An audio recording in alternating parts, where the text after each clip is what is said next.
Hello friend, welcome back to DNS Educare app and YouTube channel. तो दोस्तों, आज के इस वीडियो में हम बात करेंगे स्टैटिक जीके के पार्ट 2 यानी लेक्चर 2 के बारे में, जिसमें हम कवर करने वाले हैं बहुत इंपॉर्टेंट स्पोर्ट्स यानी खेल से रिलेटेड जो कि एमसीक्यू और प्रीवियस ईयर क्वेश्चन पूछे गए थे, उसको आज हम इस वीडियो में कवर करने वाले हैं। तो आज लास्ट तक वीडियो में बने रहिएगा और यूट्यूब पे देख रहे हैं तो चैनल को सब्सक्राइब कर लीजिएगा और बेल आइकन को दबा लीजिएगा ताकि आपको रेगुलर नोटिफिकेशन ऐसा मिलता रहे। तो चलिए स्टार्ट करते हैं दोस्तों आज के पहले क्वेश्चन पर। आज का पहला क्वेश्चन आपकी स्क्रीन पर हाँ, तो पहला क्वेश्चन आ चुका है और पहला क्वेश्चन आपके सामने है, ध्यान से देखिएगा। क्वेश्चन है पहला, what is the national game of Canada. Canada का राष्ट्रीय खेल आपसे पूछा गया है। कनाडा का कैपिटल ओटावा है और आप जानते हैं कनाडा जो है वो एक नॉर्थ अमेरिकन कंट्री है जहाँ पर बर्फ़ बहुत ज़्यादा पड़ता है, ठंडी बहुत ज़्यादा पड़ती है। तो इसका करेक्ट आंसर होगा आइस हॉकी। आइस हॉकी यहाँ पर एक नेशनल गेम है कनाडा में, ठीक है, इस बात को ध्यान रखिएगा।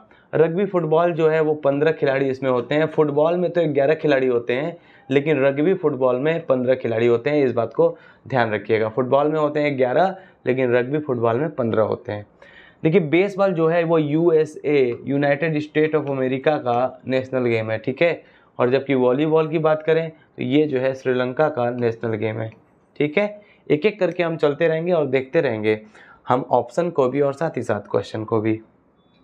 चलिए अब अगले क्वेश्चन में ध्यान देंगे। देखिए, अगला क्वेश्चन आपकी स्क्रीन पर है, what is the national game of United states. संयुक्त राज्य अमेरिका का राष्ट्रीय खेल क्या है। अभी पिछले क्वेश्चन में हमने डिस्कस किया था कि अमेरिका का राष्ट्रीय खेल है बेसबॉल, यानी ऑप्शन नंबर बी हमारा करेक्ट आंसर होगा। वॉलीबॉल अभी बताया मैंने श्रीलंका का राष्ट्रीय खेल है, इसको ध्यान रखिएगा।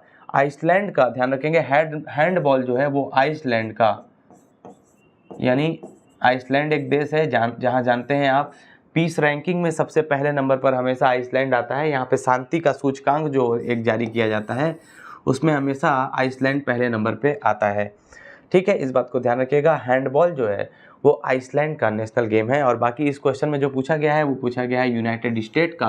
तो यूनाइटेड स्टेट का है क्या, बेसबॉल। करेक्ट आंसर होगा option number B.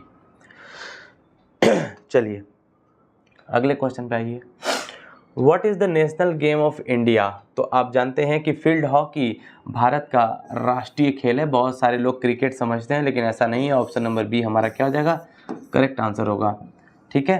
Correct answer क्या होगा, ऑप्शन नंबर बी। हॉकी जो है फील्ड हॉकी वो हमारा क्या है, हमारा करेक्ट आंसर होगा। इंडिया का नेशनल गेम हमारा है हॉकी।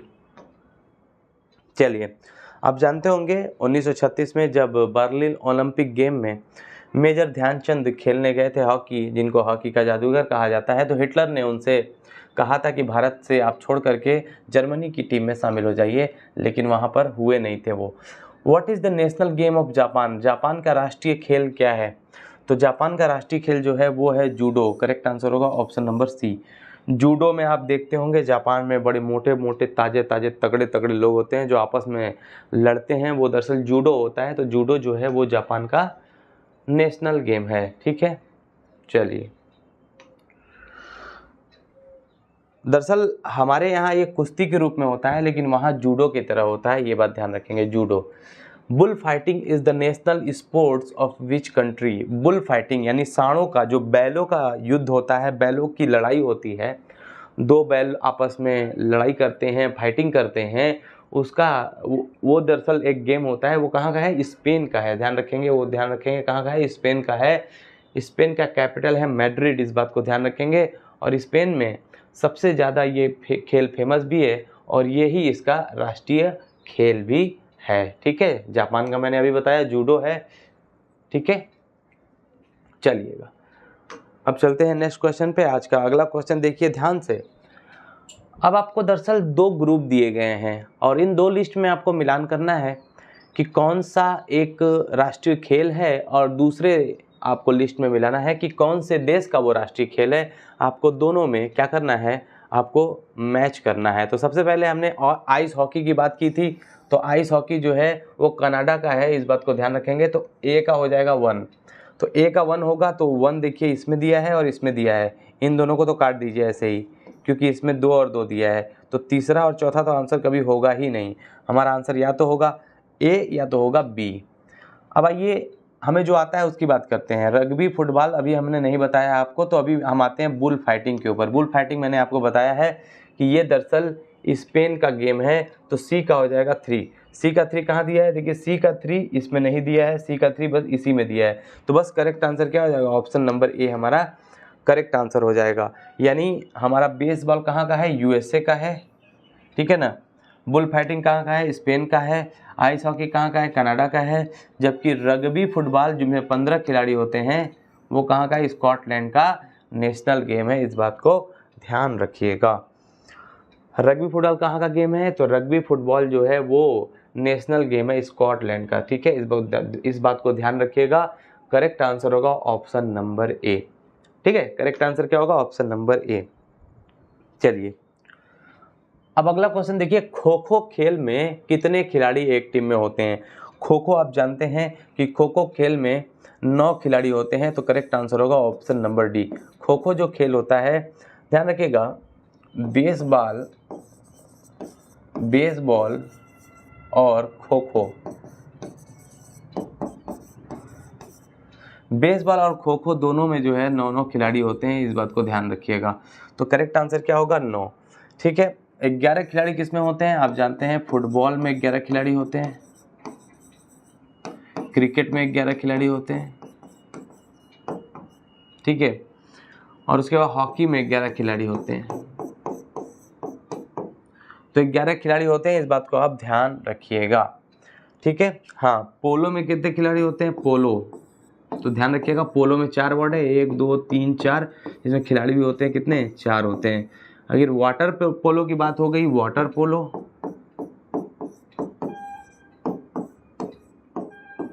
तो वाटर पोलो में 7 खिलाड़ी होते हैं, इस बात को ध्यान रखिएगा। वाटर पोलो में कितने खिलाड़ी होते हैं? 7 खिलाड़ी होते हैं। चलिए अगले क्वेश्चन पे आइए। अगला क्वेश्चन है, what is the number of players in A side in water polo? अब देखिए वाटर पोलो की बात आ गई है, तो कितने खिलाड़ी होते हैं? 7 खिलाड़ी होते हैं। सिर्फ पोलो की बात करेगा तो आंसर होगा 4, जबकि वाटर पोलो की बात करें तो होता है आंसर 7, ठीक है। इस बात को आप ध्यान रखिएगा। चलिए अगला क्वेश्चन देखिए। अब अगला क्वेश्चन आपके सामने आ चुका है और ध्यान से देखेंगे, बास्केटबॉल के बारे में आपसे पूछा गया है कि बास्केटबॉल में कुल कितने खिलाड़ी होते हैं, ठीक है। अगर थोड़े ध्यान से हम इसका देखें आंसर, तो करेक्ट आंसर होगा 5। तो बास्केटबॉल में एक साइड में 5 खिलाड़ी होते हैं, इस बात को आप ध्यान रखिएगा। बेसबॉल में 9 खिलाड़ी होते हैं, बास्केटबॉल में 5 खिलाड़ी होते हैं। कमेंट सेक्शन में आप मुझे बताएंगे कि वॉलीबॉल में कितने खिलाड़ी होते हैं, कमेंट सेक्शन में आप जवाब देंगे इसका, ठीक है। चलिए अगले क्वेश्चन पे चलते हैं। अब अगला क्वेश्चन आपकी स्क्रीन पर आ चुका है और आपके सामने क्वेश्चन है, फ्लाइंग सिख, यानी आपको कहा जाता है कि भाई एक धावक थे, एक रनर थे, एक एथलीट थे जो इतनी तेज दौड़ते थे कि वो लगता था कि उड़ रहे हैं। क्या है? उड़ रहे हैं भाई, फ्लाइंग कर रहे हैं। तो दरअसल फ्लाइंग जो कर रहे हैं वो किसे कहा जाता है? फ्लाइंग सिख भाई मिल्खा सिंह को कहा जाता है। किसको? मिल्खा सिंह। करेक्ट आंसर होगा option number D. Option number D हमारा करेक्ट आंसर होगा। चलिए अब अगले क्वेश्चन पे आइए। अगला क्वेश्चन देखिए, रावलपिंडी एक्सप्रेस कौन कहलाता है? यानी आपको इसमें बताना है कि रावलपिंडी एक्सप्रेस के नाम से दरअसल किसे जाना जाता है। तो ऑप्शन में है राहुल द्रविड़, सचिन तेंदुलकर, इमरान खान और शुएब अख्तर।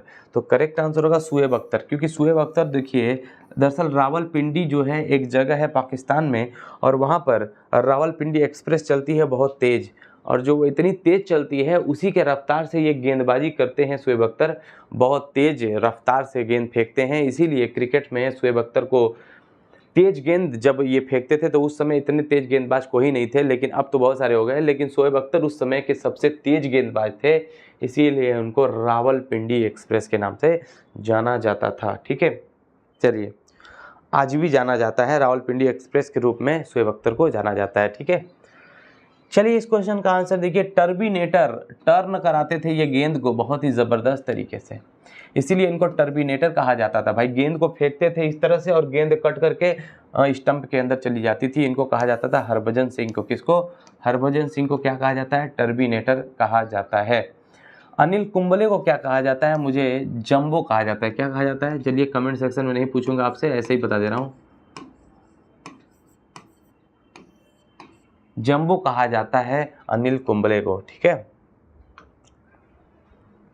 नोवाक जोकोविच जो कि एक बहुत ही बेहतरीन टेनिस प्लेयर हैं, वो किस देश से संबंधित है ये आपको बताना है। तो नोवाक जोकोविच एक बहुत ही बेहतरीन टेनिस के प्लेयर हैं, बहुत सारे ग्रैंड स्लैम भी जीते हैं, सर्बिया के प्लेयर हैं, इस बात को ध्यान रखिएगा।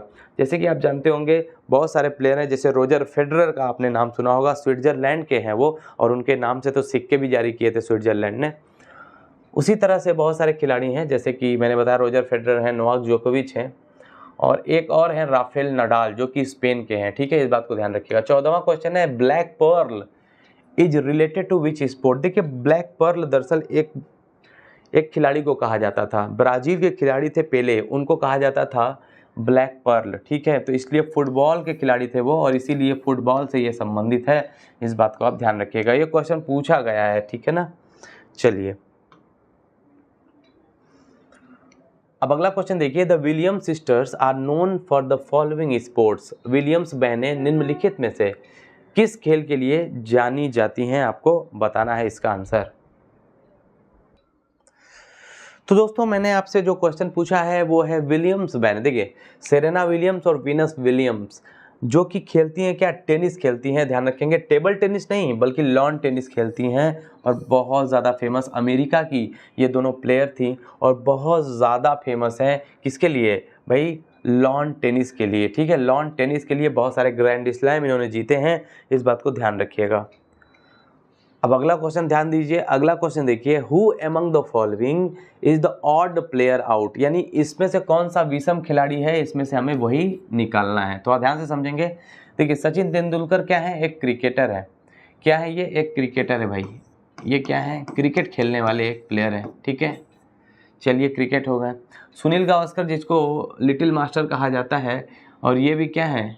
ये भी आपके क्रिकेट के ही प्लेयर हैं। ठीक है, अब हम विजय हजारे ट्रॉफी आप जानते हैं, ये भी क्रिकेट से संबंधित है। जबकि नारायण कार्तिकेयन जो है वो फार्मूला 1 रेसिंग कार से संबंधित है।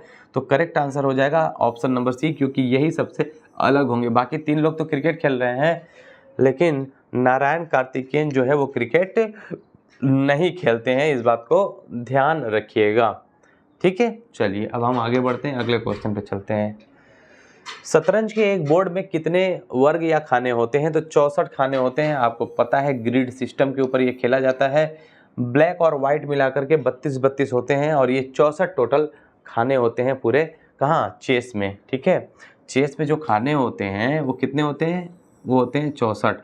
जैसे आपने देखा होगा चेस में ये इस तरह के है ना खाने होते कि नहीं होते? ठीक है, मैंने रफ में आपको बनाया है। ऐसे करते करते 64 टोटल खाने होते हैं। चलिए, Copa cup is related to which sport? देखिए कोपा कप आप ध्यान से समझिएगा। कोपा कप दरअसल साउथ अमेरिका कॉन्टिनेंट जो है, यानी दक्षिण अमेरिका का महाद्वीप है, उसमें बहुत सारे देश आपस में फुटबॉल खेलने वाले इकट्ठा होते हैं, और आमतौर पर दक्षिण अमेरिका के ही कॉन्टिनेंट यानी दक्षिण अफ्रीका महाद्वीप के ही देश कोपा कप खेलते हैं, जिसमें कि आप जानते हैं चिली जो देश है वो साउथ अमेरिका में आता है। ऐसे देश क्या होते हैं? कोपा कप खेलते हैं, तो वो फुटबॉल से संबंधित है। क्या है? फुटबॉल से संबंधित है। ठीक है, इस बात को ध्यान रखेंगे। चलिए अगला क्वेश्चन देखिए। अब पूछा है आपसे कि रॉबर्स कप, ठीक है ना, और रोवर्स कप किससे संबंधित है, ये आपको आंसर बताना है। चलिएगा फटाफट से बताइएगा रॉबर्स के।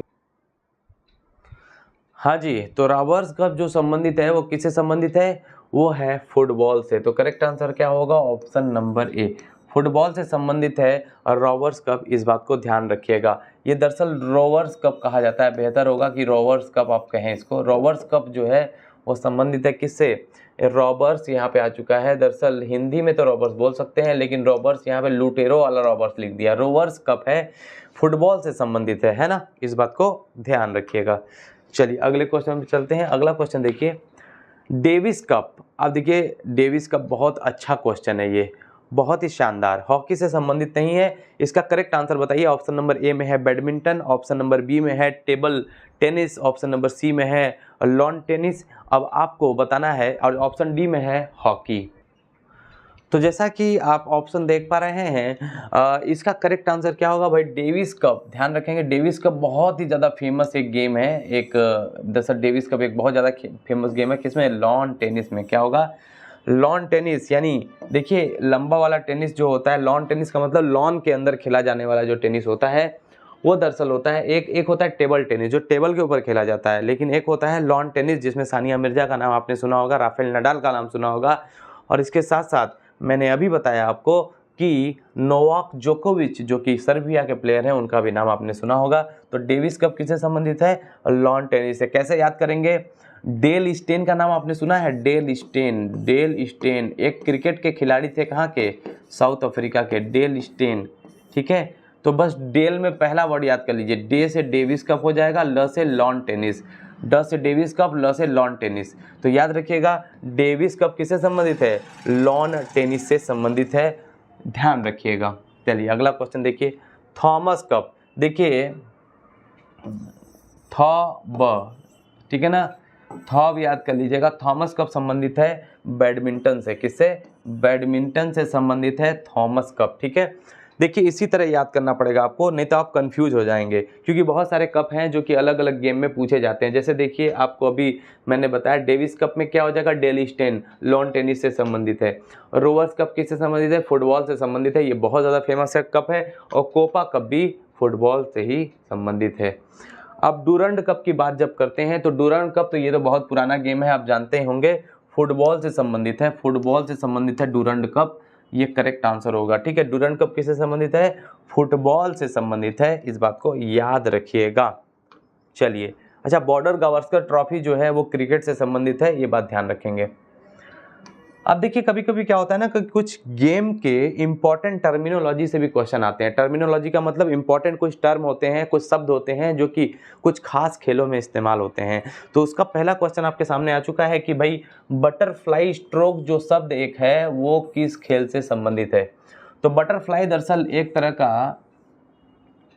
का टर्मिनोलॉजी होता है तैराकी के अंदर, स्विमिंग के अंदर। माइकल फेल्प्स का नाम आपने सुना होगा, यूएसए का तैराक था, बहुत ही खतरनाक भाई। एक ही ओलंपिक गेम में बहुत सारे गोल्ड मेडल इसने जीते थे, क्योंकि अलग अलग स्विमिंग में ना अलग अलग स्टाइल होता है। जैसे बटरफ्लाई स्टाइल है ना, इस तरह के स्टाइल होते हैं, क्लासिक स्टाइल, पता नहीं कौन कौन सा स्टाइल होता है, बटरफ्लाई स्ट्रोक यहाँ पर ध्यान रखिएगा। तो स्विमिंग में कई तरह के स्टाइल होते हैं, अलग अलग स्टाइल में बहुत सारे। माइकल फेल्प्स ने क्या जीता था गोल्ड मेडल, अमेरिका का प्लेयर था। चलिए अगला क्वेश्चन देखिए, in which sport the word bull's eye is used? Bull's eye यानी, अब आई से आ रहा है बात, तो थोड़ा ध्यान समझिए। आई माने आँख होता है, और आँख का यूज कहाँ करते हैं भाई? जब हम शूटिंग करते हैं तो आँख का यूज वहाँ करते हैं। तो यहाँ पर शूटिंग करेक्ट आंसर होगा। शूटिंग के लिए ये एक टर्मिनोलॉजी है बुल्स आई, यानी एकदम ध्यान से देख करके, एकदम तगड़े लेवल पे देख करके, एक आंख से देख करके निशाना मारना है। बुल्स आई यानी एकदम ध्यान से देख करके शूटिंग करना है। शूटिंग हमें आंसर होगा, हमारा करेक्ट आंसर होगा shooting. First Commonwealth games were held in? देखिए, पहले कॉमनवेल्थ गेम जो हुए थे वो हैमिल्टन कनाडा में हुए थे 1930 में। ठीक है, हैमिल्टन कनाडा में हुए थे 1930 में, ध्यान रखेंगे। और सबसे पहला जो मॉडर्न ओलंपिक गेम की शुरुआत हुई थी वो हुई थी 1896 में। कहाँ पे हुई थी? ग्रीस के शहर एथेंस में हुई थी। कहाँ पे? ग्रीस के शहर एथेंस में हुई थी। पियरे डी क्वार्बटीन पियरे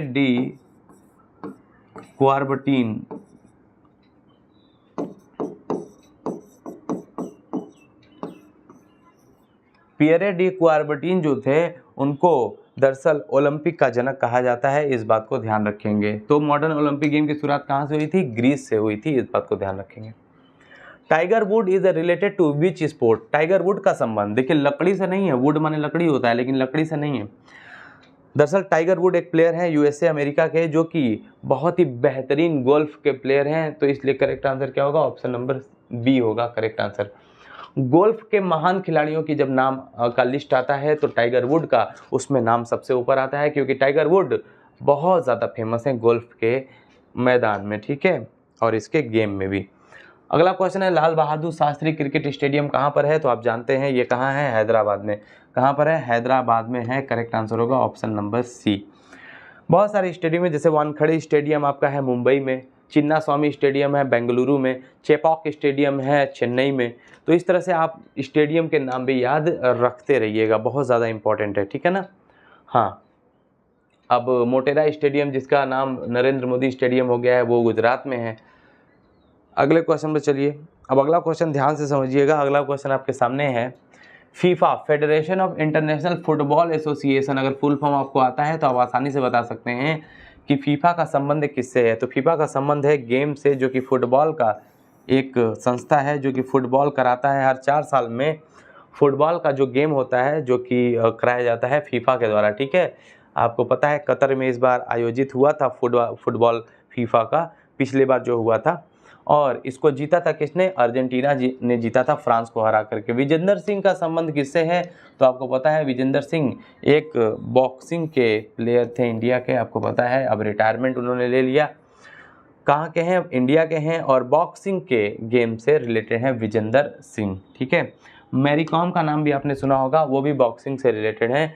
अब अगला क्वेश्चन है, 30वां क्वेश्चन, ध्यान से देखेंगे। राष्ट्रीय खेल दिवस, क्वेश्चन आपसे पूछना चाह रहा है कि राष्ट्रीय खेल दिवस 29 अगस्त को मनाया जाता है। यह निम्नलिखित में से किन से संबंधित है? किससे संबंधित है भाई? देखिए, आप जानते हैं मेजर ध्यानचंद का जन्म हुआ था 29 अगस्त को, इसीलिए इन्हीं के जन्म दिवस पे हम मनाते हैं राष्ट्रीय खेल दिवस। क्या मनाते हैं? राष्ट्रीय खेल दिवस हम मनाते हैं। तो करेक्ट आंसर होगा ऑप्शन नंबर ए। करेक्ट आंसर क्या होगा? ऑप्शन नंबर ए। तो दोस्तों ये था आपका अंतिम क्वेश्चन। उम्मीद है दोस्तों ये 30 क्वेश्चन में आपको बहुत कुछ सीखने को मिला होगा। आपको वीडियो अगर पसंद आया हो तो ज़रूर शेयर कर दीजिएगा। मिलते हैं अगले वीडियो में, तब तक के लिए गॉड ब्लेस यू ऑल।